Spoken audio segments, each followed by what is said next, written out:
Hello and welcome to another edition of Insight, the Greater Cleveland Partnership feature that focuses upon areas of interest to the greater Cleveland business community.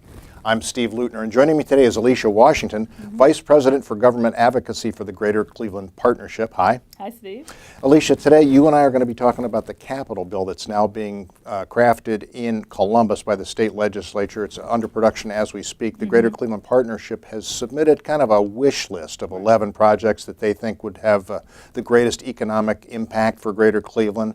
Let's talk about some of these projects. First, before I ask you that, when will this bill be done? When will that be finished? Yeah, so the process right now is that the legislature and the administration are really working to get a sense of kind of what's out there across the state in different communities in terms of capital projects that would be recommended for support and funding. That work should be wrapping up sometime this month. And then I think, elections kind of throw things off a little bit just in terms of actual timelines, but we're expecting probably the first draft of the capital bill to come out sometime in early April. I see. So now let's get into a couple of these projects. This much discussed pedestrian bridge that would link downtown to the lakefront. Talk about that a little bit, please. Yeah, this is a great project that GCP has been supporting for a while now. We actually supported them for funding in the 2013 capital budget.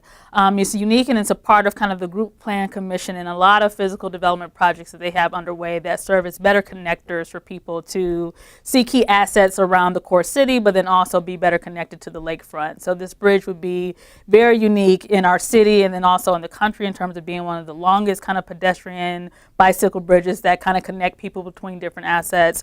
It covers a span of land that is very difficult for people to kind of get through now because of roadway and road blockage to the waterfront. So this is a really good project that really opens us up for more people to be able to connect to our key assets. Encouraging public access to the lakefront there. That's right.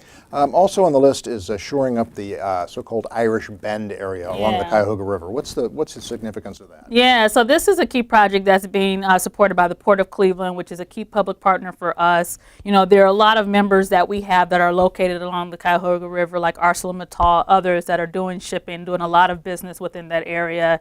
And the challenge is that, there's land along that bend of the river that there's not significant support around bulkheads, that without that, there are potential landslide issues that could block shipping in the river, which is a disaster none of us want to see. So this is one of those unique projects that looks at trying to be very proactive and preventative to stop a disaster before one even has to occur. Also on the list, an attempt to help the Salvation Army here in Cleveland, which does so much good work to expand. Talk about that a little bit. Yeah, the Salvation Army is a very well-known, great health and human services organization within our county. And their project is great for us in terms of the reach that it has across the city and even in the entering suburbs. They would be looking to build 3 new facilities as well as renovate 1, including the location of a facility in East Cleveland, which is important. So this is a way for us to support them and continuing the great work that they're doing and have a broader reach across our county.